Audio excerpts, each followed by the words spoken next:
Hello बच्चों, कैसे हैं सभी बच्चे। आई होप सभी बच्चे बहुत अच्छे हैं, स्वस्थ हैं, सुरक्षित हैं। तो स्वागत है आप सभी का 5 मिनट की कॉन्सेप्ट बूस्टर सीरीज में। और आज का जो हमारा टॉपिक है वो टॉपिक है अभिक्रिया के प्रकार। अभिक्रिया के प्रकार, ठीक है। तो जो मेन अभिक्रिया है उनके प्रकारों के बारे में हम पढ़ेंगे, है ना। फटाफट हमारा रिवाइज हो जाएगा, क्विक रिवीजन है ये।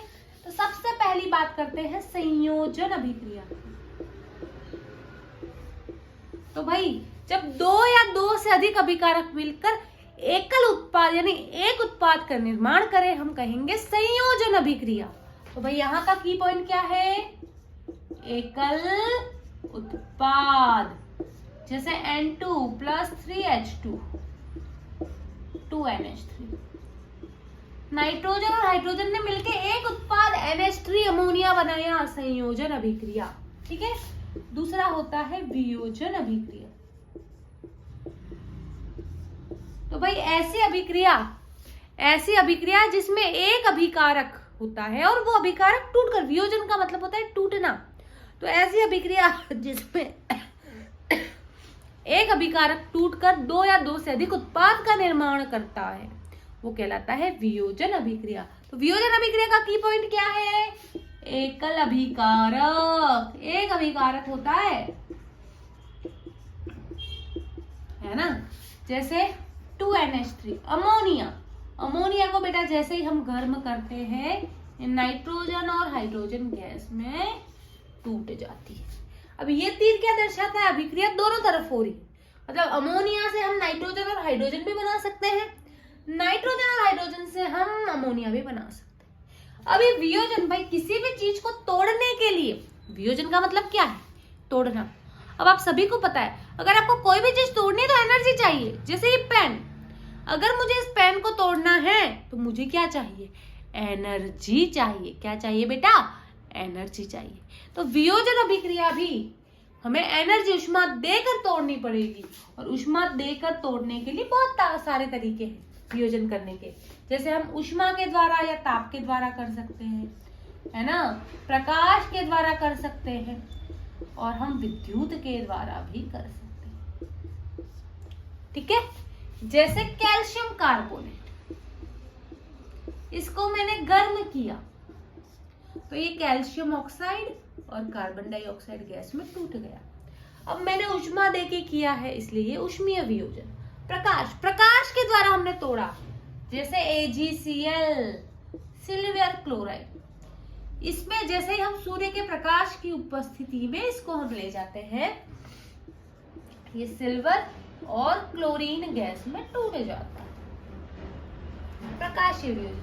विद्युत के द्वारा हम तोड़ रहे हैं, सीधी सी बात, जल का विद्युत अपघटन तुमने पढ़ा होगा, है ना। विद्युत टूट गया, तो ये वियोजन अभिक्रिया होगी। आई होप आपको क्लियर। नेक्स्ट, तीसरी अभिक्रिया, ऊष्माक्षेपी अभिक्रिया।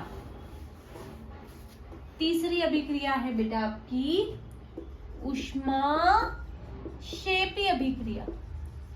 ऐसी अभिक्रिया जिसमें ऊष्मा निकलती है ना। ऐसी अभिक्रिया जिसमें ऊष्मा निकलती है। जैसे तुम खाते हो, बुट करते हो, क्या हो रहा है? रिलीज हो रही है ना ठीक है। मैंने ये नहीं बोला कि वो तुम्हारी ऊष्माक्षेपी अभिक्रिया, मैंने बोला कि जहां पर एनर्जी रिलीज हो रही है वो कहलाती है ऊष्माक्षेपी अभिक्रिया, जिसमें ऊष्मा निकले, जिसमें ऊष्मा निकले। जैसे हम आयरन की क्रिया जब हम एल्यूमिनियम ऑक्साइड के साथ करवाते हैं तो आयरन का ऑक्साइड बनता है, एल्यूमिनियम निकलता है, साथ ही साथ इसमें एनर्जी भी निकलती है। तो ये तुम्हारी ऊष्माक्षेपी अभिक्रिया है, ऊष्मा निकल रही है। पहचान करने का आसान सा तरीका है, उत्पाद में प्लस ऊष्मा लिखा हुआ आएगा। तो जिसमें ऊष्मा निकलेगी ऊष्माक्षेपी अभिक्रिया कहलाएगी। क्लियर। इसी रिएक्शन को अगर आपको पता हो तो इसी रिएक्शन को हम थर्माइट या थर्मिट अभिक्रिया भी कहते हैं। इसका नाम है इस रिएक्शन का, थर्मिट अभिक्रिया। रेल की पटरियों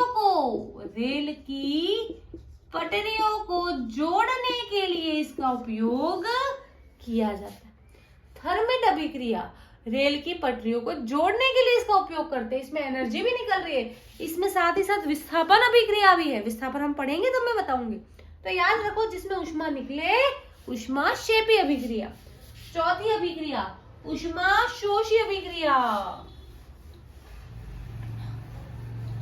चौथी अभिक्रिया है बेटा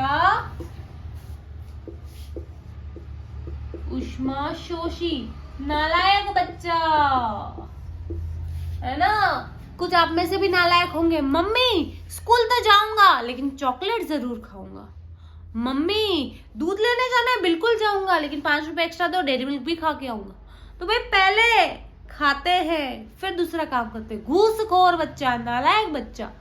तो ऐसी अभिक्रिया जिनको संपन्न करना है, रिएक्शन तो होगी लेकिन मुझे सामने से एनर्जी देनी पड़ेगी।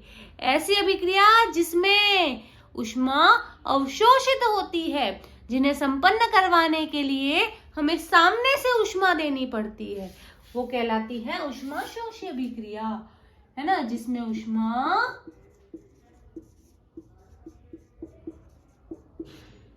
अवशोषित होती है। जैसे कैल्शियम कार्बोनेट, इसी को संगमरमर, चूना पत्थर, है ना, ये भी बोलते हैं, खड़िया भी बोलते हैं, है ना। तुम्हारे घर में जो संगमरमर है, मार्बल है, वो भी क्या है, कैल्शियम कार्बोनेट है। क्या तुम्हारे घर में पड़ा हुआ कैल्शियम कार्बोनेट अपने आप कैल्शियम ऑक्साइड और कार्बन डाइऑक्साइड में बदल जाता है? नहीं बदलता है बेटा। इस कैल्शियम कार्बोनेट को जब हम ऊष्मा देते हैं, ताप देते हैं, बहुत ज्यादा गर्म करते हैं, तब ये कैल्शियम ऑक्साइड और कार्बन डाइऑक्साइड में टूटता है। तो ये तुम्हारा क्या हो गई, ऊष्माशोषी अभिक्रिया, क्योंकि मैंने सामने से ऊष्मा दी है, कैल्शियम कार्बोनेट को मैंने ऊष्मा दी है, तब ये कैल्शियम ऑक्साइड और कार्बन डाइऑक्साइड गैस में बदला है। तो जिसमें ऊष्मा अवशोषित हो, ऊष्माशोषी अभिक्रिया कहलाती है। क्या कहलाती है बेटा, ऊष्माशोषी अभिक्रिया। मैं भी तो वियोजन अभिक्रिया, बिल्कुल वियोजन अभिक्रिया भी। एक अभिक्रिया में एक से अधिक प्रकार की अभिक्रियाएं हो सकती। ठीक है, तो ये पार्ट 1 था। आई होप आपको क्लियर है। मिलते हैं नेक्स्ट क्लास में। क्लास को लाइक जरूर करें, शेयर जरूर करें, सब्सक्राइब जरूर करें। मिलता है नेक्स्ट क्लास में, तब तक के लिए बाय बाय, टेक केयर।